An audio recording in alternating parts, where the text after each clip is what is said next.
China peringatkan Indonesia dan Amerika Serikat jangan bertingkah di Natuna karena Beijing akan bertindak. Patut rasanya Indonesia memperkuat barisan tempurnya di Natuna karena adanya ancaman dari China. Berkali-kali kapal survei dan Coast Guard China masuk ke ZEE Indonesia di Natuna Utara. China punya alasan sendiri kenapa mereka ngebet di Natuna Utara yang menjadi wilayah Indonesia. Asal mula China berbuat seperti itu karena klaim sepihak dari Nine Dash Line yang mereka canangkan selama ini.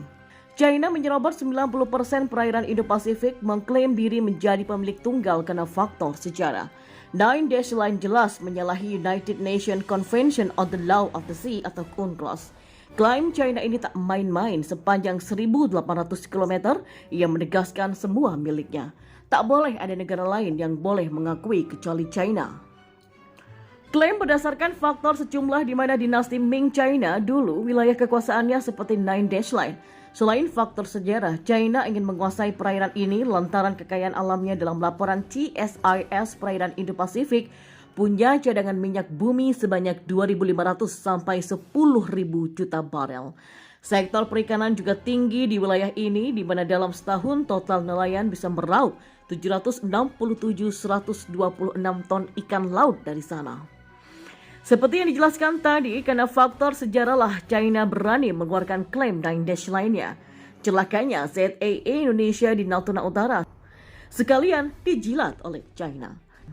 Dikutip dari 163.com pada 16 Maret 2022, media China tersebut menjelaskan bila sebelum Indonesia berdiri, mereka sudah menduduki Pulau Natuna. Hal ini lantaran dinasti Song pertama kali datang ke Natuna Utara. Mereka kemudian menamai Natuna sebagai Zhangsai Shitou. Lantas China mengklaim jika ada kapal asing yang melewati Natuna dahulu, ia sama saja telah masuk ke dalam wilayah China. Keberhasilan dinasti Song menduduki Natuna lantas diwarisi oleh dinasti Ming. Pada periode dinasti Ming inilah Nusantara akhirnya mengenal siapa itu Laksamana Cheng Ho atau yang akrab disapa di China yaitu Zheng He. Kekaisaran kala itu memerintahkan Cheng Ho untuk melakukan pelayaran ke Nusantara.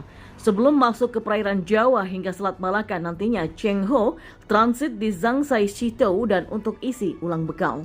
Selama di Pulau Natuna itulah Cheng Ho memperkuat kedudukan dinasti Ming di sana.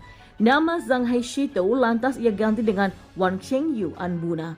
Karena lokasi lalu lintasnya dan Qingtou digunakan oleh armada Zheng He sebagai pos-pos pertama di laut yang mengawali sejarah pengelolaan Kepulauan Natuna oleh Tiongkok.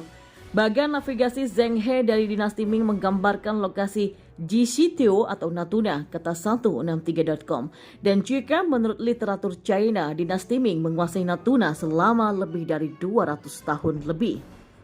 Apalagi sudah ada sempalan bangsawan dinasti Ming yang kabur ke Natuna dari China usai kalah melawan dinasti Qing. Orang Ming itu adalah Zhang Ziyeshu. Zhang Ziyeshu lantas mendirikan kerajaan kecil di sana. Ia berhasil memonopoli lalu lintas pelayaran di sekitar Natuna sehingga kerajaannya walau kecil namun diperhitungkan oleh bangsa lain. Tapi kemolekan kerajaan Zhang membuat bangsa Eropa tertarik memilikinya. Benar saja, pada abad ke-19 Belanda datang dan merebut Natuna.